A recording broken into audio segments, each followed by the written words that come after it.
I think it said maths. Yes.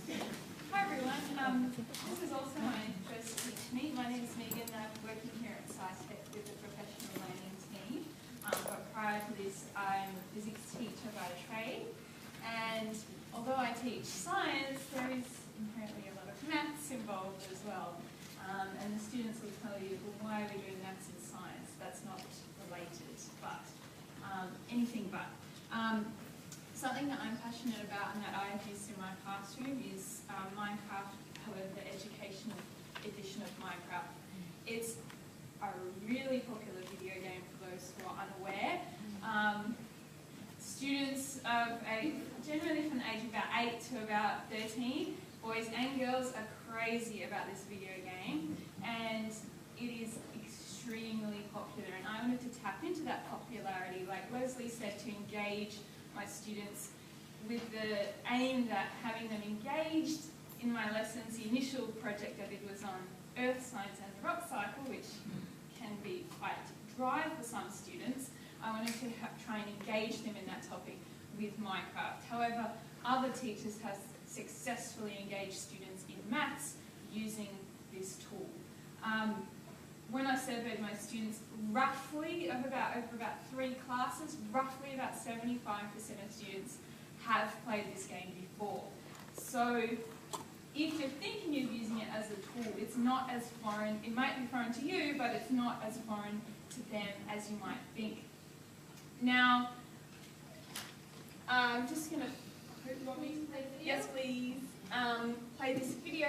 Now, this was not me, but this is a teacher by the name of Shane Asselstein, whose videos are all on YouTube, just going through some ideas of how you can use this tool to teach mathematics and concepts involved in maths. Now, for those of you who don't know Minecraft, just imagine a digital set of Lego. Everything in the world is made of cubes of different properties and different colours and those sorts of things. Students and yourself as the teacher in the educational edition can play in the same world, and as the teacher you can control the students. You can freeze the students, you can mute them so they can't type to one another. You can give them items that they might require to complete the activity. You can also, like this teacher has done, Shane has these worlds available for download.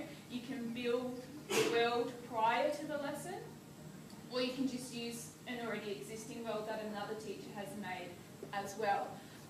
So there's a few teachers out there who have made these amazing maps that are really creative in the way that they use Minecraft and what's in Minecraft to teach the concepts that they're looking at. Now, most of what Shane has done is graphing, and so you can see here the students are making column graphs. Previously they were doing pictographs with the fish, and again, column graphs. The other thing that you can use Minecraft for is there's a lot of numbers involved in the game. You can get, and this is what I've done in my science lessons, getting students to collect data within the game.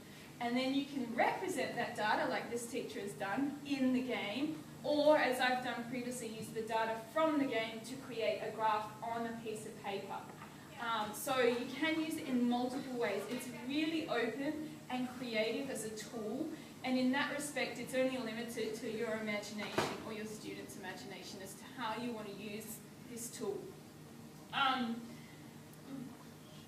Other teachers have used it for other things. Something that they've looked at is scale models, taking measurements of their school or perhaps just their classroom, and then using those real-world measurements to build something in the game. The most successful lessons that I personally have run with Minecraft have involved students building something. Now for me it was a science context, so we were building things like a human body with a digestive system that you could walk through, or a model of a cell. But maths-wise, scale models is really good. One block is roughly a metre. So taking measurements of real world and then use them in the game. Other things you could look at is there are X, Y, Z coordinates for every position within the game. So you're now suddenly having your students start thinking 3D rather than 2D piece of paper. Oh, it's just left or right, up or down. We're now introducing that third axis but it's very natural and an organic way of thinking, and they won't see it as being this foreign, what Z comes out of the page? I don't understand. So although manipulative physical tools are also a really good way to teach those sorts of things, this is a digital tool that is really good at accessing those concepts. This is an example of what I was talking about. A lot of teachers get their students to build a copy of their school inside of Minecraft, and then they work within the classrooms inside of Minecraft. You might recognise this as the school from The Simpsons. I didn't personally build this one. But like I said, it's really up to you and your imagination as to how you use this. And you can start with a completely flat world that contains nothing to enable your students to then build and create from there. And the students love building.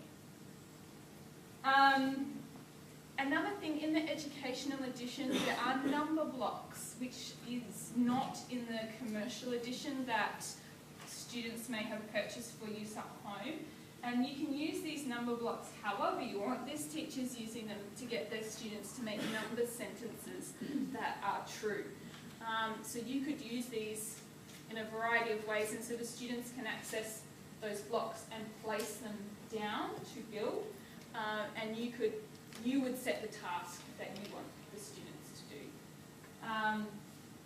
Another thing is, now this does cost money. If you want to talk logistics and money, see me afterwards. I don't want to go too much into it. It is an investment that you would have to look at for your school. But if you don't have money, something else you can do is, a lot of students do have this at home. They don't have access to these number blocks, but they can still do a lot of the building and creating at home. Or you can use Minecraft as a context to engage them. Just like you would use movies or TV shows or books, you can use Minecraft as a way to speak their language. Teachers, well, now you can even get Lego sets that are Minecraft based, but teachers are doing things like looking at nets of solids of the characters, because they are very cube shaped, or even looking at pixel art type activities where you're shading in squares, because again the game is very square based, so you can use that art style to as a basis for activities that you are already doing to engage students who might not otherwise be engaged in a boring worksheet. So jazzing it up a bit and talking, like I said, talking a language that they understand. And you don't have to be an expert at this game to use it, and there is a lot of support online available for people who want to get started or don't know much about it.